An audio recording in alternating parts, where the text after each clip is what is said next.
آج ہم انشاءاللہ لفظ جلالہ یعنی اللہ، جو اللہ سبحانہ تعالیٰ کا ذاتی نام ہے، اس پر بات کریں گے۔ قرآن مجید میں اللہ سبحانہ تعالیٰ نے اپنا تعارف خود اللہ کے نام کے ساتھ کروایا ہے، اور اس کے لیے اس کا بہترین تعارف آیت الکرسی میں ہوا ہے۔ اللہ لا الہ الا ہو الحی القیوم لا تأخذہ سنۃ ولا نوم لہ ما فی السماوات وما فی الارض من ذا الذی یشفع عنده الا بإذنہ یعلم ما بین ایدیہم وما خلفہم ولا یحیطون بشیء من علمہ الا بما شاء وسع کرسیہ السماوات والارض ولا یؤودہ حفظہما وہو العلی العظیم۔ اللہ وہ ہے کہ اس کے سوا کوئی معبود نہیں، زندہ ہے، ہر چیز کو قائم رکھنے والا ہے، نہ اسے اونگ آتی ہے اور نہ نیند۔ جو کچھ بھی آسمانوں اور زمین میں ہے اسی کا ہے۔ کون ہے جو اس کے پاس اس کی اجازت کے بغیر سفارش کرے؟ وہ جانتا ہے جو کچھ ان کے سامنے ہے اور جو ان کے پیچھے ہے، اور وہ اس کے علم میں سے کسی چیز کا احاطہ نہیں کر سکتے مگر جتنا وہ خود چاہے۔ اس کی کرسی آسمان و زمین پر چھائی ہوئی ہے اور اسے ان دونوں کی حفاظت نہیں تھکاتی۔ وہ سب سے بلند اور سب سے بڑا ہے۔ یہ ہے اللہ رب العالمین۔ لفظ اللہ سبحانہ تعالیٰ کا ذاتی نام صرف اللہ ہی کے لیے مخصوص ہے۔ پوری کائنات میں اللہ کے نام سے سوائے اس کے کوئی بھی نہیں جانا جاتا، کسی اور کا یہ نام ہے ہی نہیں۔ ہل تعلم لہ سمیہ؟ نہیں، یہ نام ایک انتہائی خوبصورت نام ہے۔ اگر اس کی تحریر پر آپ غور کریں تو اس کے ساری شیپ اوپر کو اٹھتی ہوئی جاتی، جو اپنی تحریر کے اعتبار سے بھی اللہ سبحانہ تعالیٰ کی عظمت اور بلندی پر دلیل ہے۔ اس کو اسم الجلالہ، اللہ کا عزت والا نام، بلند نام، جلیل القدر نام، جو اسماء حسنہ میں سے سب سے عظیم اور اعلیٰ ہے، صرف اسی کا ہے۔ اس کے لغوی معنی کیا ہے؟ اس کا مطلب کیا ہے؟ اس کی اصل الالہ ہے، لیکن باقی اسماء کے ساتھ جب ال لگتا ہے تو الگ پڑھا جاتا ہے۔ لیکن سبحان اللہ سبحانہ تعالیٰ کے اس نام میں ال اس کا حصہ بن چکا ہے، یعنی اللہ بجائے اس کے کہ ہم کہیں الالہ، وہ خاص الہ، کیا کہا جاتا ہے؟ اللہ۔ عربی لغت میں یہ لفظ 4 معنوں میں استعمال ہوتا ہے۔ نمبر 1 المعبود، یعنی اللہ کون ہے؟ وہ جو معبود ہے، خاص الہ ہے جس کی عبادت کی جاتی ہے۔ نمبر 2 الملجا، جس کی پناہ لی جاتی، خوف میں، غم میں، پریشانیوں میں، جس کی طرف رجوع کیا جاتا ہے، جو پناہ گاہ ہے۔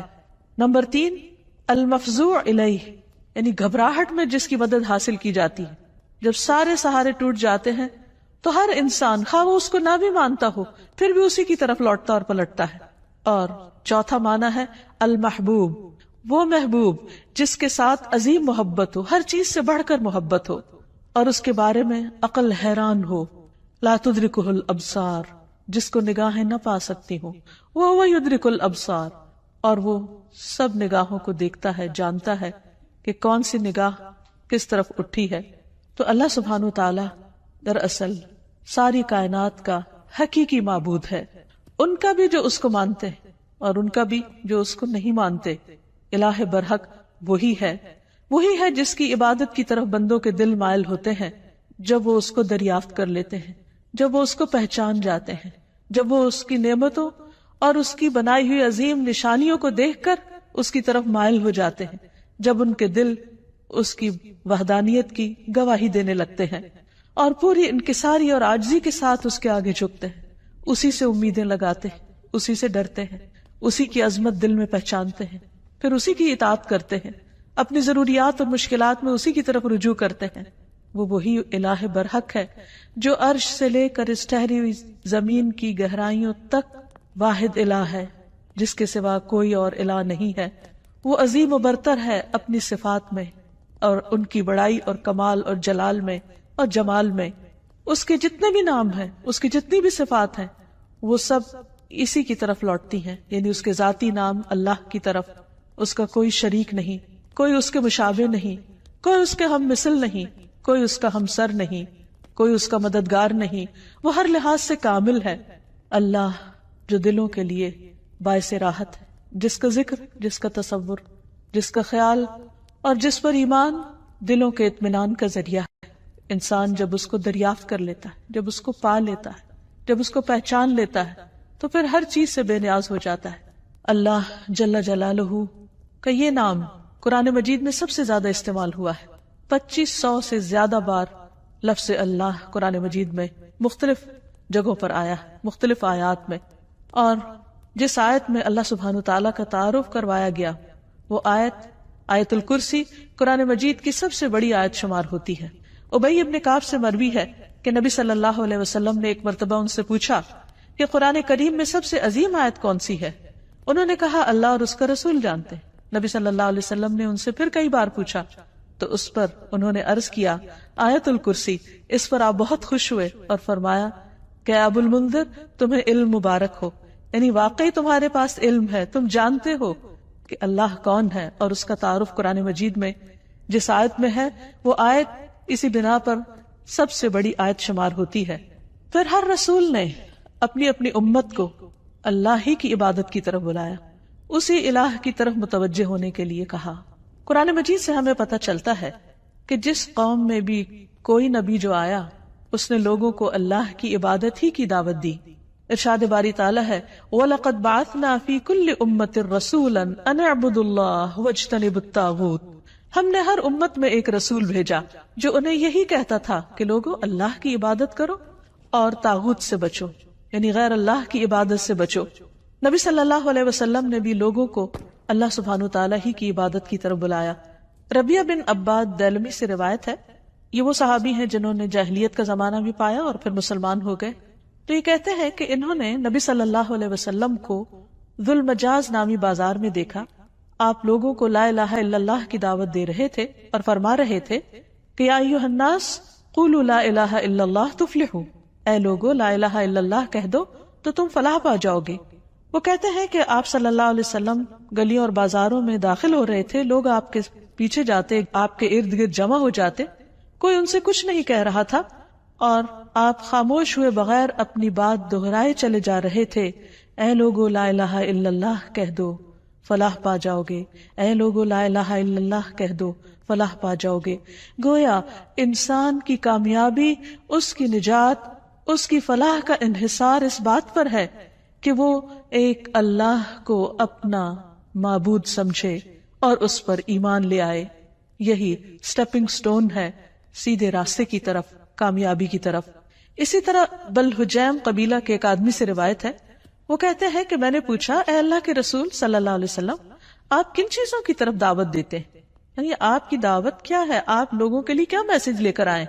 آپ نے فرمایا میں اس اللہ کی طرف دعوت دیتا ہوں جو یکتا ہے، بس ایک ہے، وہ اللہ کہ جب تم پر کوئی مصیبت آتی ہے اور تم اسے پکارتے ہو تو وہ تمہاری مصیبت کو دور کر دیتا ہے، جب تم کسی بیابان اور جنگل میں راستہ بھول جاتے ہو اور تم اس سے دعا کرتے ہو تو وہ تمہیں اپنے اصل مقام تک پہنچا دیتا ہے، جب تم قحط سالی میں مبتلا ہوتے ہو اور اس سے دعا کرتے ہو تو وہ پیداوار ظاہر کر دیتا ہے۔ تو اس سے پتہ یہ چلتا ہے کہ ہر انسان کے اندر اللہ کی ایک ضرورت موجود ہے۔ جب وہ دیکھتا ہے کہ اس کے آس پاس کے سب سہارے گم ہو گئے ہیں تو وہ اس ہستی کو پکارتا ہے جس نے اس کو پیدا کیا اور جس نے اس کے ساتھ ضروریات رکھی اور ان ضروریات کو پورا کرنے کا انتظام بھی فرمایا۔ انسان اپنی فطرت میں اپنے رب کو پہچانتا ہے، لیکن اس کا ماحول اس کو مختلف طرح کے اندھیروں میں رکھ کر اس رب سے دور کر دیتا ہے۔ رسول اللہ صلی اللہ علیہ وسلم نے دراصل لوگوں کو انہی اندھیروں سے نکالا، من الظلمات الی النور، من الظلمات الی النور، اندھیروں سے روشنی کی راہ دکھائی اور انہیں اپنے رب کے ساتھ جوڑا۔ پھر یہ کہ لفظ اللہ کے کچھ خصائص بھی ہیں۔ اس لفظ کی سب سے پہلی خصوصیت ہے کہ یہ اللہ سبحانہ وتعالی کا اسم اعظم ہے۔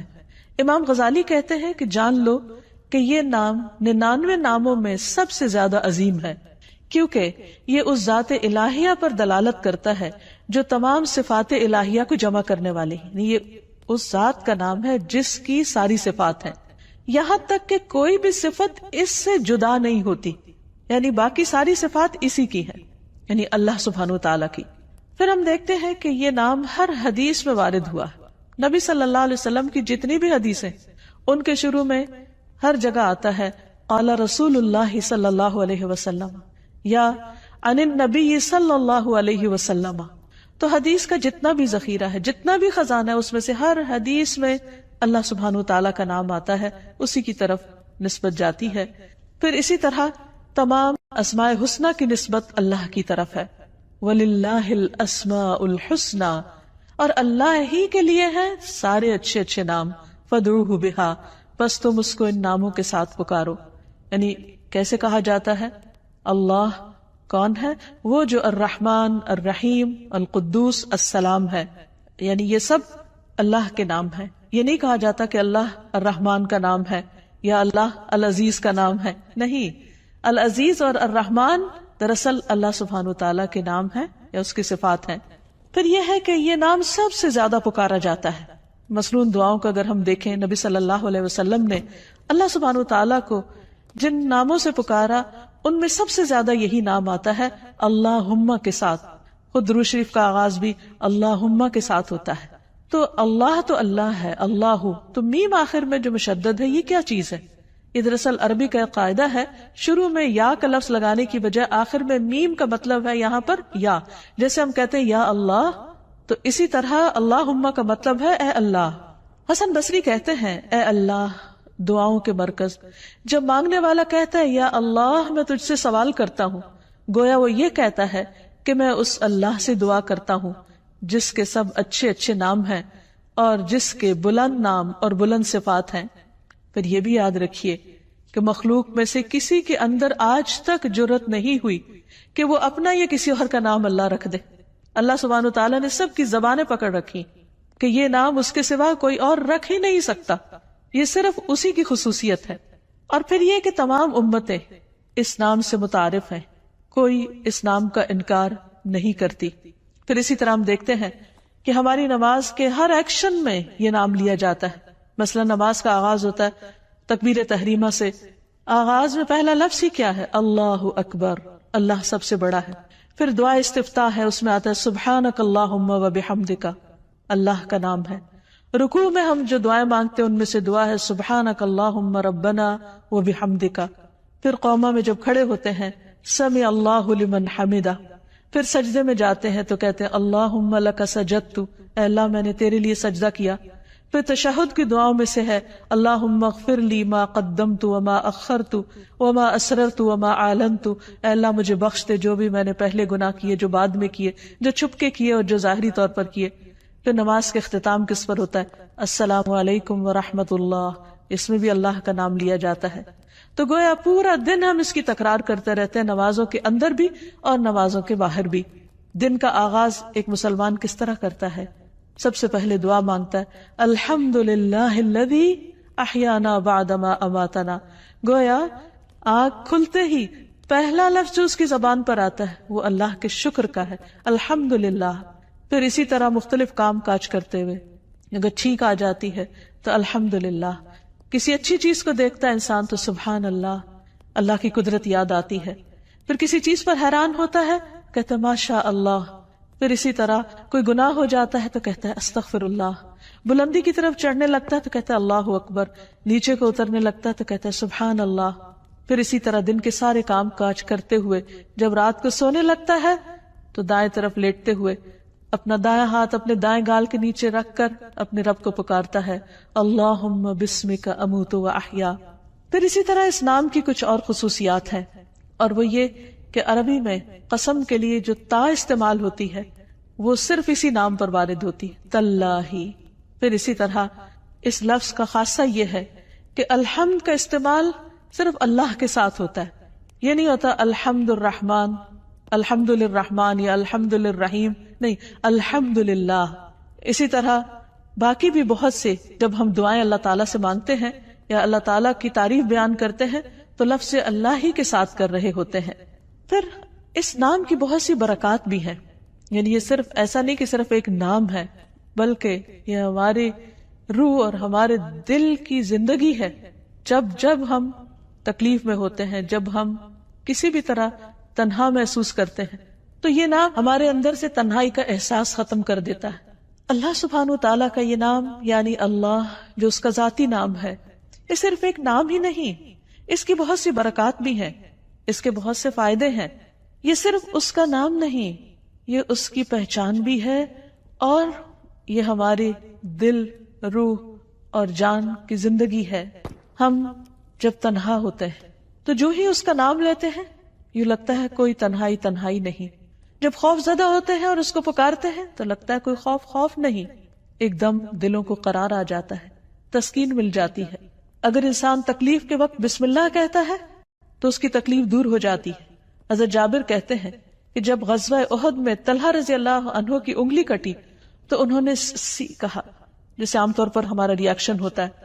تو رسول اللہ صلی اللہ علیہ وسلم نے فرمایا اگر تم اس وقت بسم اللہ کہتے، یعنی سی کرنے کی بجائے اللہ کے نام کو یاد کرتے تو فرشتے تمہیں اٹھا لیتے اس حال میں کہ لوگ تمہیں دیکھ رہے ہوتے. یعنی اتنی قوت ہے اس نام کے اندر. پھر اسی طرح ہم ہر کام کے شروع میں بھی بسم اللہ پڑھتے ہیں اور اس سے اس کام میں برکت ہو جاتی. مثلا کھانا کھاتے وقت اگر کھانا بسم اللہ سے شروع کیا جائے تو اس کھانے میں برکت ہو جاتی.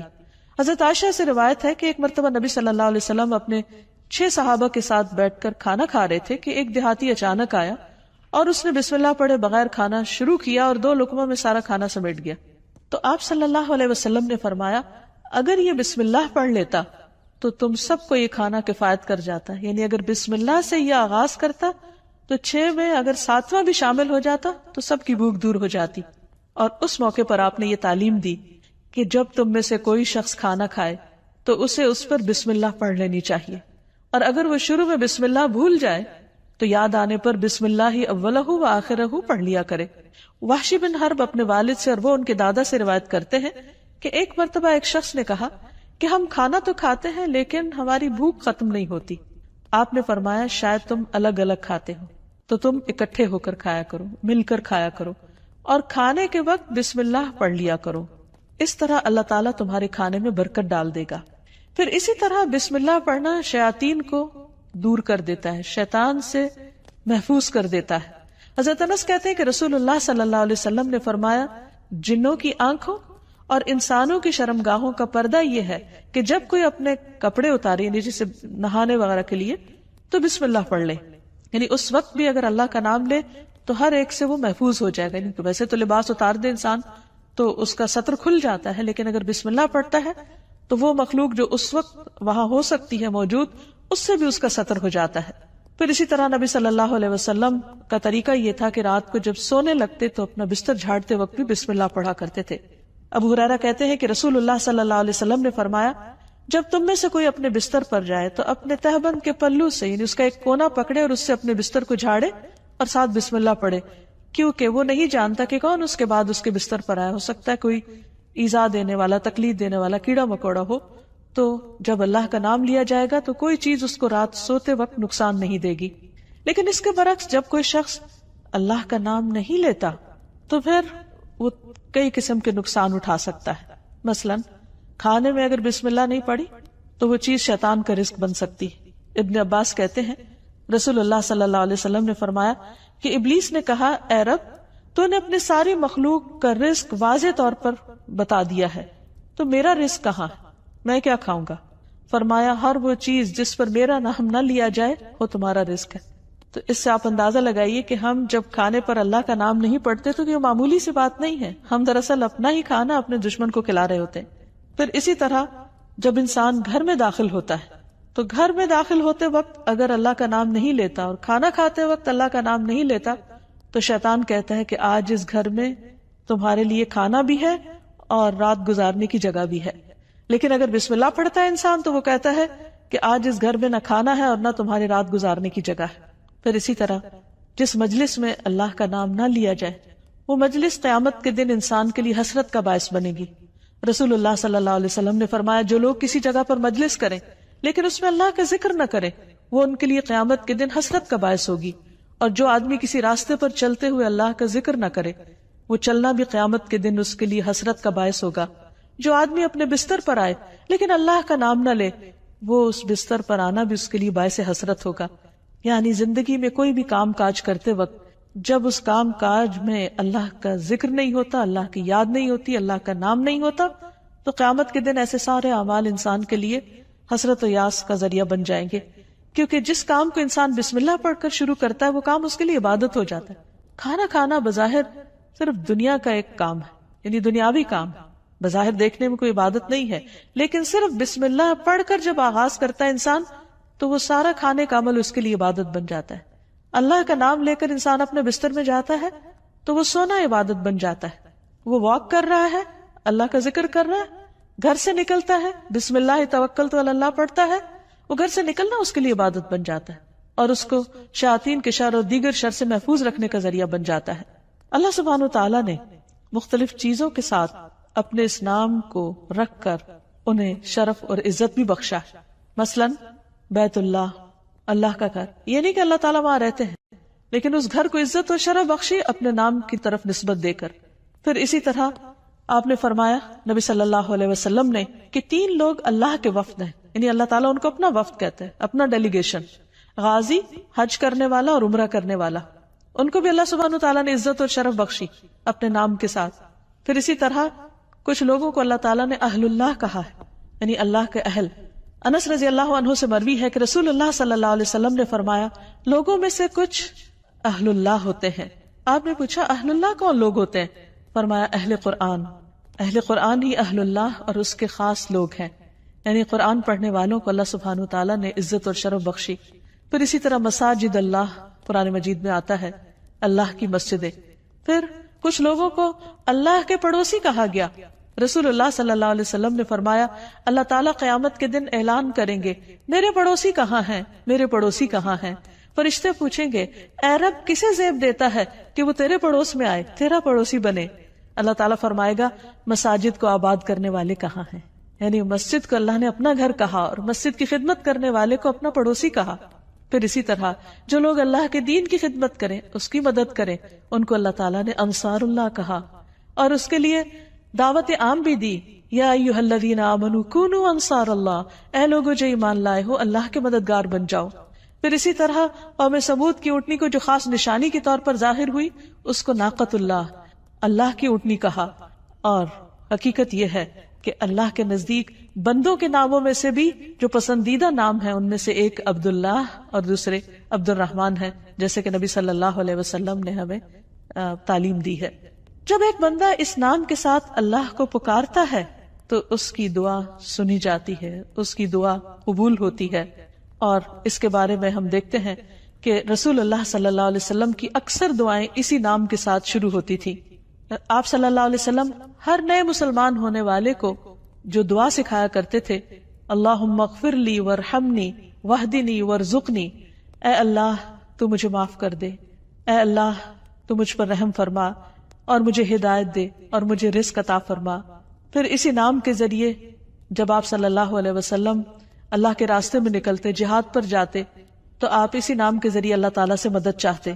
زندگی میں انسان پر بہت سی مشکلات اور بہت سی تکلیفیں آتی رہتی، ایسے میں بعض اوقات انسان ڈپریشن کا شکار ہو جاتا ہے، اسے یہ نہیں پتہ چلتا کہ اب وہ کیا کرے.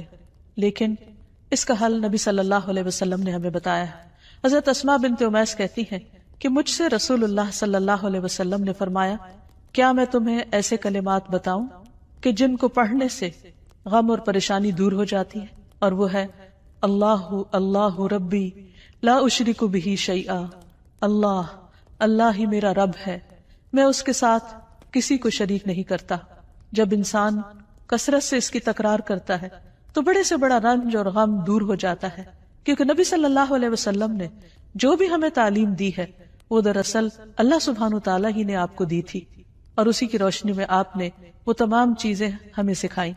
اسی طرح حضرت یعقوب علیہ السلام پر جب بہت غم آیا بیٹے کی جدائی کا تو انہوں نے بندوں سے شکوہ شکایت نہیں کی، بلکہ کیا کہا انما اشکو بثی وحزنی الی اللہ، انما اشکو بے شک میں شکوہ کرتا ہوں، بثی وحزنی اپنے رنج و غم کا، الی اللہ صرف اللہ کی طرف. اور حقیقت یہ ہے کہ جب انسان ایسی حالت میں اللہ کی طرف رجوع کرتا ہے تو اللہ سبحانہ وتعالیٰ اپنے غیب کے خزانوں سے اس کی مدد کرتا ہے اور اس کو تنہا نہیں چھوڑتا، اس کو تھام لیتا ہے. لفظ اللہ کے ساتھ پکارنا دعاؤں کی قبولیت کا ذریعہ بنتا ہے.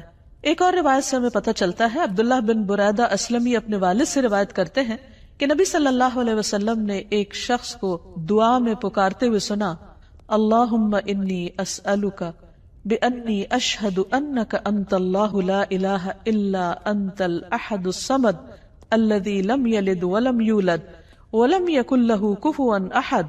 تو آپ نے فرمایا قسم ہے اس ذات کی جس کے ہاتھ میں میری جان ہے، اس نے اللہ کے اس نام کے ساتھ دعا کی ہے جس کے ساتھ دعا کی جائے تو قبول کی جاتی ہے، اور اگر سوال کیا جائے تو عطا کر دیا جاتا ہے. یعنی بندہ اپنے رب سے جو کچھ مانگتا ہے رب اسے عطا کرتا ہے. تو جو شخص اپنے الہ حقیقی کو پہچان لیتا ہے پھر وہ اسی سے مانگتا ہے اور اسی کی عبادت کرتا ہے. ایاک نعبد و ایاک نستعین، وہ اسی کی اطاعت اور بندگی کے لیے اسی کو راضی کرنے کی کوشش کرتا ہے، اور اگر اس کو راضی کرنے میں کسی اور کو ناراض بھی کرنا پڑے تو وہ اس سے ڈرتا نہیں، کیونکہ جو اللہ کو راضی کرتا ہے اللہ سبحانہ وتعالیٰ اس کی حفاظت کرتے ہیں، اور جو بندوں کو راضی کرنے کے لیے اللہ کو ناراض کر دیتا ہے پھر اللہ تعالیٰ اسے بندوں کے حوالے کر دیتے ہیں. ہمارے لیے یہ بہت اہم ہے کہ ہم اپنی پوری زندگی اللہ رب العالمین کے سپرد کریں، اسی کی اطاعت اور فرما برداری میں گزاریں، جیسا کہ اللہ سبحانہ وتعالیٰ نے نبی صلی اللہ علیہ وسلم کو حکم دیا، قل ان صلاتی ونسکی ومحیای ومماتی للہ رب العالمین لا شریک لہ وبذلک امرت وانا اول المسلمین. آپ کہہ دیجئے میری نماز، میری قربانی، میرا جینا اور میرا مرنا سب اللہ رب العالمین کے لیے ہے، اس کا کوئی شریک نہیں، مجھے اسی بات کا حکم دیا گیا ہے اور میں سب سے پہلے فرما بردار ہوں، سب سے پہلے مسلمان ہوں. یعنی کسی بھی قسم کی عبادت خواہ وہ جانی ہو یا مالی ہو، زندگی کا کوئی بھی کام ہو، سب کا سب اللہ کی رضا کے لیے ہونا چاہیے. جیسا کہ ابراہیم علیہ السلام نے اپنے آپ کو اللہ کے سپرد کیا تھا، اللہ کی اطاعت کی تھی. اذ قال لہ ربہ اسلم قال اسلمت لرب العالمین، جب اس کے رب نے کہا کہ تم اپنے رب کے حوالے کر دو اپنے آپ کو، تو انہوں نے کیا کہا کہ میں رب العالمین کا فرما بردار ہو گیا. ایسا ہی دین دراصل اللہ کا مطلوب دین ہے کہ بندہ اپنے آپ کو اللہ کے حوالے کرے، اسی کا فرما بردار بن جائے، اسی کا اطاعت گزار بن جائے. ارشاد باری تعالیٰ ہے وَمَنْ أَحْسَنُ دِينًا، اس سے اچھا دین کس کا ہو سکتا ہے، ممن اسلم وجہہ للہ، جس نے اپنا آپ اللہ کے حوالے کر دیا، اپنا چہرہ اللہ کے لیے تابع کر دیا، اس کے آگے جھک گیا، اس کی بات کے آگے، اس کے حکم کے آگے. وَهُوَ مُحْسِنٌ، اور وہ محسن بھی ہے، ہر کام کو بہت اچھی طرح کرنے والا ہے. وَاتَّبَعَ مِلَّةَ إِبْرَاهِيمَ حَنِيفًا، اور اس نے ملت ابراہیم کی پیروی کی. وَاتَّخَذَ اللَّهُ إِبْرَاهِيمَ خَلِيلًا، اور اللہ نے ابراہیم کو اپنا دوست بنا لیا. تو جو شخص اللہ کی اطاعت اور فرما برداری کرتا ہے وہ اللہ کا خاص بندہ بن جاتا ہے، اور جو اللہ کا خاص بندہ ہوتا ہے وہ دنیا میں سب سے زیادہ خوش قسمت ہوتا ہے، کیونکہ اسے دنیا کے کسی بڑے کا فیور نہیں، اللہ کا فیور اور اللہ سبحانہ تعالیٰ کی رحمت اور بخشش اور عنایت اور رضا اس کو حاصل ہو جاتی ہے. اور اس سے بڑی کیا چیز ہو سکتی ہے اس شخص کے لیے جو اللہ کو اپنا رب مانتا ہو. اسی لیے ایسا بندہ جب رات کو سونے لگتا ہے تو اپنا سب کچھ اللہ کے سپرد کر دیتا ہے اور یوں اللہ سبحانہ تعالیٰ کے آگے عاجزی اور فریاد کرتا ہے، اللہم اسلمت نفسی الیک ووجہت وجہی الیک وفوضت امری الیک والجأت ظہری الیک رغبتا ورہبتا الیک لا ملجا ولا منجا منک الا الیک آمنت بکتابک الذی انزلت وبنبیک الذی ارسلت. اے اللہ، میں نے اپنی جان تیرے سپرد کی، اپنا چہرہ تیری طرف کر لیا، اپنا معاملہ تیرے سپرد کر دیا، جتنے بھی پریشانیاں غم اور ہم ہیں سب تیرے حوالے کر دی، تو ہی ان کی بہترین ٹیک کیئر کرنے والا ہے. اپنے آپ کو تیری طرف متوجہ کیا، تجھی پر بھروسہ کیا، تیری طرف رغبت اور تیری خوف کی وجہ سے تیرے سوا کوئی جائے پناہ نہیں. میں تیری کتاب پر ایمان لایا جو تو نے نازل کی، تیرے نبی پر ایمان لایا جو تو نے ہی بھیجا. ایسا شخص اگر رات کو فوت ہو جاتا ہے تو وہ فطرت پر ہوتا ہے، اسلام پر ہوتا ہے، وہ دراصل اللہ کے اس فرمان کے تابع ہوتا ہے کہ اس کا سب کچھ اپنے رب کے لیے ہے. اور اگر وہ صبح کرتا ہے تو حدیث میں آتا ہے کہ ایسا شخص خیر پر، بھلائی پر صبح کرتا ہے. حقیقت یہ ہے کہ جو لوگ اللہ کو پہچان لیتے ہیں وہ سب سے بڑھ کر اللہ سے محبت کرنے والے ہوتے ہیں، اور یہی ان کے ایمان کا تقاضا ہوتا ہے. والذین آمنوا اشد حبا للہ، وہ لوگ جو ایمان والے ہیں وہ اللہ کی محبت میں سب سے زیادہ شدید ہوتے ہیں. نبی صلی اللہ علیہ وسلم نے فرمایا، تم میں سے کوئی شخص اس وقت تک مومن نہیں ہو سکتا جب تک اسے اللہ اور اس کے رسول دوسرے سب لوگوں سے زیادہ محبوب نہ ہو جائیں۔ ایسے لوگ صرف محبت ہی نہیں کرتے، وہ اللہ سے ڈرتے بھی ہیں، اور جو اللہ سے ڈرتے ہیں پھر وہ لوگوں سے نہیں ڈرتے، اور جب وہ اللہ سے ڈرتے ہیں تو اللہ کے ڈر سے پھر وہ اللہ کی نافرمانی کے کام چھوڑ دیتے ہیں، پھر ان کی محبت اور ان کی نفرت بھی اللہ ہی کی خاطر ہوتی ہے، پھر وہ اللہ کو کثرت سے یاد کرنے والے ہوتے ہیں اور اس حکم پر عمل کرنے والے۔ یا ایھا الذین آمنوا اذکروا اللہ ذکرا کثیرا، اے لوگو جو ایمان لے آئے ہو، اللہ کا ذکر کرو، اللہ کو یاد کرو، کثرت سے یاد کرنا، وسبحوہ بکرۃ واصیلا، اور صبح و شام اس کی تسبیح بیان کرو۔ ایسے ہی لوگ سب سے آگے نکل جانے والے ہیں، ایسے ہی لوگ سب سے آگے بڑھ جانے والے ہیں، اور انہی کا انجام بہترین ہے۔ نبی صلی اللہ علیہ وسلم نے فرمایا مفردون سبقت لے گئے۔ لوگوں نے پوچھا اللہ کے رسول صلی اللہ علیہ وسلم وہ کون ہے؟ آپ نے فرمایا اللہ کا بہت زیادہ ذکر کرنے والے مرد اور عورتیں۔ اللہ سے دعا ہے کہ اللہ تعالی ہمیں ان لوگوں میں شامل کر لے جو سب سے زیادہ اس کو یاد کرنے والے ہیں، کیونکہ اسی میں دلوں کا اطمینان، دلوں کی راحت اور آخرت کی کامیابی ہے۔ وآخر دعوانا ان الحمد للہ رب العالمین۔